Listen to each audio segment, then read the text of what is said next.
Bienvenue dans l'Astrologie du cœur, le podcast qui explore comment l'astrologie peut nous aider à mieux comprendre notre relation et notre partenaire. Aujourd'hui, on va parler d'un sujet fondamental, quelque chose qui peut vraiment transformer la manière dont on vit ses relations, c'est-à-dire les besoins émotionnels et comment ils se reflètent dans notre lune. Vous savez, parfois on ressent des frustrations dans une relation sans vraiment comprendre pourquoi. On a l'impression que l'autre ne nous comprend pas ou qu'il n'est pas capable de nous soutenir comme on en a besoin. Et souvent, ce n'est pas la faute de l'autre, c'est juste que nos besoins émotionnels sont différents et que nous ne les voyons pas encore clairement. Avant de rentrer dans le vif du sujet, faisons un petit rappel pour ceux qui ne sont pas très familiers avec l'astrologie.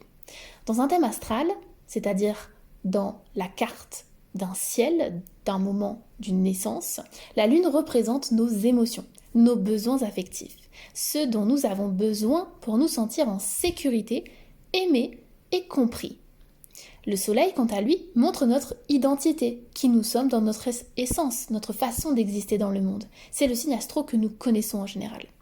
Et la synastrie, c'est l'art de comparer deux thèmes astro pour voir comment les énergies de deux personnes interagissent, comment elles se complètent, se stimulent ou parfois se frottent un peu. Alors, nos besoins émotionnels sont uniques et très différents d'une personne à l'autre, même si on pourrait croire que tout le monde réagit de la même manière. Et c'est là que l'énergie de notre lune devient centrale, c'est-à-dire l'énergie créée par l'emplacement de la lune dans une constellation au moment de notre naissance. Ça crée une certaine énergie qui va correspondre à nos besoins émotionnels. Elle nous montre ce qui nous fait nous sentir en sécurité, ce qui nous réconforte, ce qui nous permet d'être nous-mêmes sans crainte. Elle influence nos réactions émotionnelles, notre sensibilité et ce que nous attendons de l'autre pour nous sentir bien. Quand nous ignorons nos besoins ou que notre partenaire ne les comprend pas, des frustrations apparaissent. Parfois de la solitude et un sentiment que quelque chose manque. Connaître sa lune et celle de son partenaire, c'est comme avoir une carte de votre terrain émotionnel. On voit les zones sensibles, ce qui nourrit l'autre et ce qui peut créer des tensions. Et quand on comprend cette carte, on peut commencer à naviguer dans la relation de manière plus consciente, plus douce et plus harmonieuse. Prenons quelques exemples pour rendre ça concret. Imaginez une personne avec la lune en cancer, c'est-à-dire que lorsque cette personne est née, la lune dans le ciel se trouvait dans la constellation du cancer. Cette personne a besoin de sécurité affective, de tendresse, de sentir qu'elle peut vraiment se reposer émotionnellement sur l'autre. Les gestes doux, l'écoute attentive et la stabilité sont essentiels pour elle. Une personne avec la lune en bélier a des besoins émotionnels différents. Elle a besoin de spontanéité, d'enthousiasme, parfois d'espace pour exprimer rapidement ses émotions. La protection affective constante n'est pas nécessaire, mais elle a besoin de sentir que ses initiatives sont soutenues. Pour la lune en taureau, la personne se sent aimée quand elle peut profiter de moments sensoriels simples, de confort et de stabilité, et que la tendresse est tangible et rassurante. La lune en gémeaux, elle, a besoin de communication, de stimulation mentale et d'échanges légers pour se sentir comprise et connectée. La lune en vierge se sent aimée quand l'autre prend soin d'elle de manière concrète, par des gestes pratiques et quand elle se sent utile ou appréciée dans le quotidien. La lune en lion a besoin de reconnaissance et de chaleur, de sentir que sa créativité et son enthousiasme sont vus et appréciés. La lune en balance recherche l'harmonie et le soutien à travers la diplomatie, l'écoute et les gestes qui maintiennent l'équilibre dans la relation. La lune en scorpion a besoin d'intensité et de profondeur, de sentir qu'elle peut partager ses émotions les plus profondes sans être jugée. La lune en sagittaire cherche la liberté, l'aventure et les échanges qui nourrissent l'esprit, plus que la proximité physique constante. La lune en capricorne a besoin de sécurité par la structure, la fiabilité et la responsabilité, et se sent rassurée quand elle voit un engagement concret. La lune en Verseau recherche une compréhension originale de l'espace pour être elle-même et des interactions qui stimulent sa vision du monde.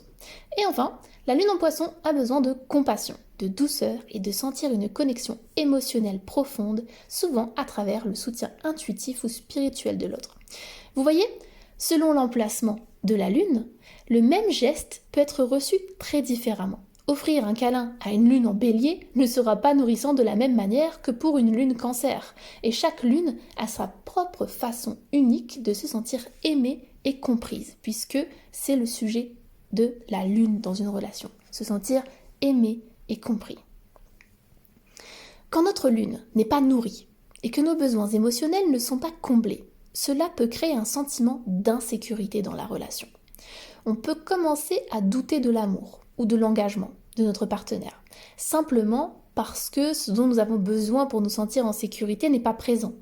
On peut se sentir seul, incompris ou croire que quelque chose cloche dans la relation, alors qu'en réalité, il s'agit simplement d'un décalage entre nos besoins et ce que l'autre offre naturellement.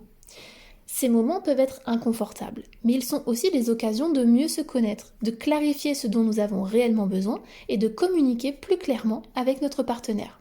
Reconnaître ces manques n'est pas un jugement sur l'autre, mais une invitation à explorer comment créer ensemble un espace où chacun se sent compris et soutenu. Maintenant, imaginons un couple, une personne avec la lune en cancer et l'autre avec le soleil en cancer. Ici, il y a une résonance naturelle. Ce que l'un recherche dans ses besoins émotionnels, l'autre l'exprime déjà dans son identité. Il est donc facile de combler ce besoin et la relation est nourrissante, fluide sur le plan émotionnel. A l'inverse, si la lune de l'un est en Verseau et que l'autre a un soleil en Taureau, la résonance est moins naturelle. Il faudra davantage de conscience et d'effort pour apprendre les besoins de l'autre et y répondre. Sinon, il peut y avoir des frustrations ou des malentendus. Comprendre la lune de son partenaire ne veut pas dire que la relation est vouée à être facile si les lunes sont différentes. Au contraire, c'est un outil pour apprendre à s'adapter, à offrir ce dont l'autre a besoin et à construire une intimité plus profonde. Connaître les besoins émotionnels de l'autre nous permet de développer de l'empathie et de la bienveillance. On peut observer ce qui nourrit l'autre et ajuster ses gestes sans se perdre soi-même. Cela permet d'éviter de projeter nos propres besoins sur l'autre. Par exemple, si votre lune est en Lion et que vous avez besoin de reconnaissance et de chaleur, mais que votre partenaire a sa lune en Sagittaire et a besoin de liberté et d'espace pour explorer, il s'agit de trouver un équilibre. Concrètement, vous pourriez exprimer vos besoins de manière claire et chaleureuse, partager ce que vous ressentez et proposer des moments où vous pouvez recevoir de l'attention pour combler votre lune en Lion.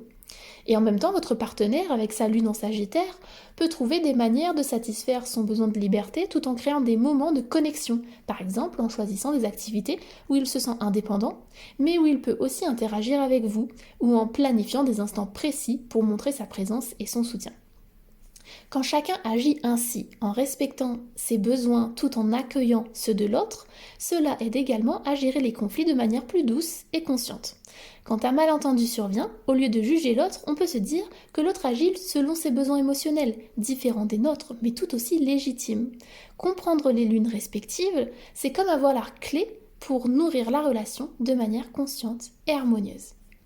Voilà pour cet épisode sur les besoins émotionnels dans le couple et l'importance de la lune. J'espère que cela vous a permis de mieux comprendre vos propres besoins, ceux de votre partenaire et la manière dont l'astrologie peut être un outil concret pour améliorer vos relations.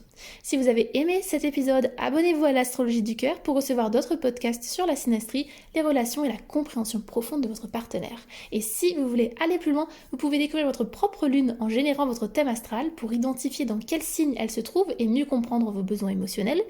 Vous pouvez le faire facilement en ligne en créant votre carte du ciel personnel. Et si vous souhaitez aller encore plus loin et explorer la synastrie dans votre couple pour voir comment vos besoins émotionnels interagissent avec ceux de votre partenaire, n'hésitez pas à me contacter. C'est un outil fascinant pour construire une relation plus consciente, nourrissante et harmonieuse. À très bientôt pour le prochain épisode.